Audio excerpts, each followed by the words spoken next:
Hi friends, ఇవేళ uggani చేద్దాం అనుకుంటున్నా. అందుకే ఆనియన్స్, టమాటో, పుదీనా, మిర్చి కట్ చేసేసుకొని ఉంచుకున్నాను. ఇవి వడల కోసం మిర్చి క్లీన్గా రెడీ చేసేసుకున్నాను. స్టార్ట్ చేసేస్తామండి. బాండి పెట్టేసేస్తా. పోపు కోసం ఆయిల్ వేడి చేసేసాను.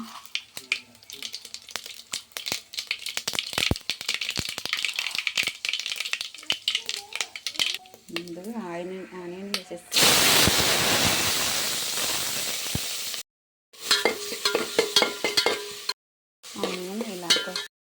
ఆనియన్ ఇలా మగ్గిపోయిన తర్వాత ఇందులోకి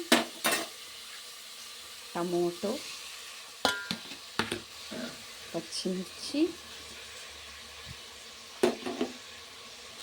పుదీనా వేసేద్దామండి. ఉప్పు బాగా కొంచెం అంతా మగ్గిన తర్వాత ఉప్పు, పసుపు వేసుకొని బాగా వేయించుకున్నాను. స్లిమ్లోనే ఉంచుకొని చేసుకుంటే టేస్ట్ బాగుంటుంది. ఇలా బాగా మిక్స్ చేసేసుకోవాలి. మిక్స్ చేసేసుకొని మూత పెట్టి ఉంచేద్దామండి కాసేపు అంతా. మరి మధ్యన వాటర్ వేసేద్దామండి. వాటర్ వేసి కాస్తంత వాటర్ వేసుకొని సిమ్లోనే ఉంచుకొని మంటని మూత పెట్టి ఉంచేద్దామండి.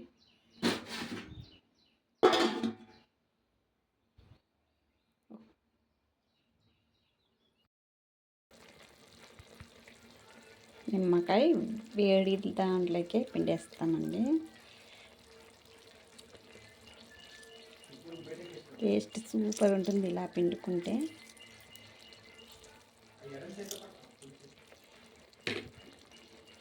ఒక నిమ్మకాయని కట్ చేసేసుకొని పిండేసేయాలి.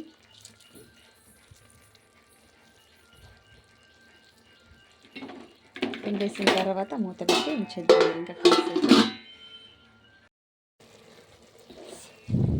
పొగలుగా వస్తుంది. అలా ఒకసారి మిక్స్ చేసేసుకొని రెడీ అయిపోయింది. ఇలా జ్యూసీగా ఉంటే టేస్ట్ బాగుంటుంది. బొరుగుల్ని ఇలా నానేసుకోవాలి. బాగా నానిపోయాయి, తీద్దామండి. బొరుగులు ఇలాగా నానిపోయాయి బాగా. ఇప్పుడు వాటర్ని పిండేస్తామండి. ఇలాగా మొత్తం పిండేసేద్దామండి.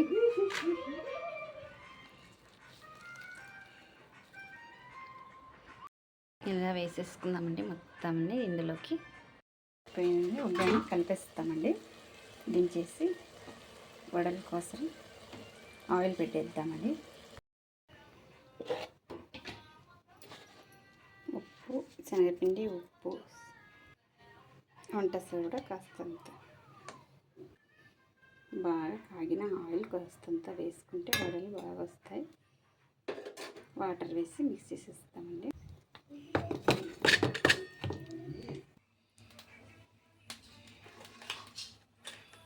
ఆయిల్ బాగా కాగిపోయింది.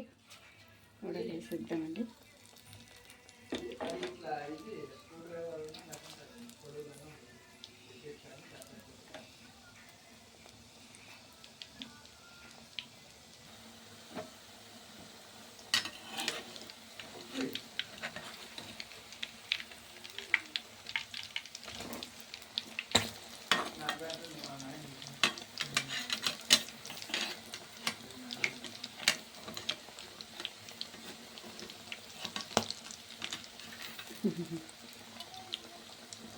మీరు స్టాండ్ లేకుంటే ఎంత ఇబ్బందో. సెట్ చేసుకోవాలి అది స్టాండ్.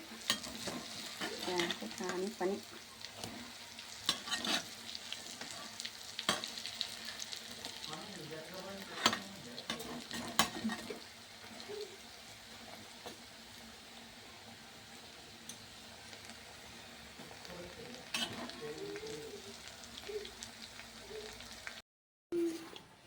మిక్స్ చేసేస్తాను.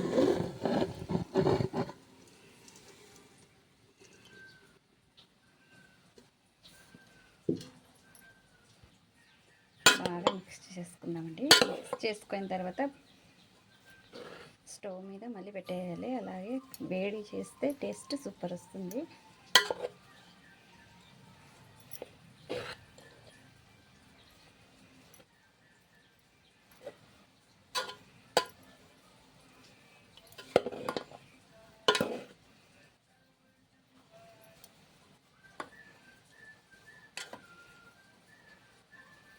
పప్పుల పిండి కాస్తంత వేసేయాలి. మిక్స్ చేసేసుకోవాలి. పొయ్యి మీద కాసేపు వదిలేద్దామండి. టేస్ట్ సూపర్ వస్తుంది. వడలు సరిగ్గా రాలే, ఎలా వచ్చాయి బాగలేవు. చూడండి రెడీ అయిపోయింది. ప్లేట్లోకి వేసుకొని తినడం.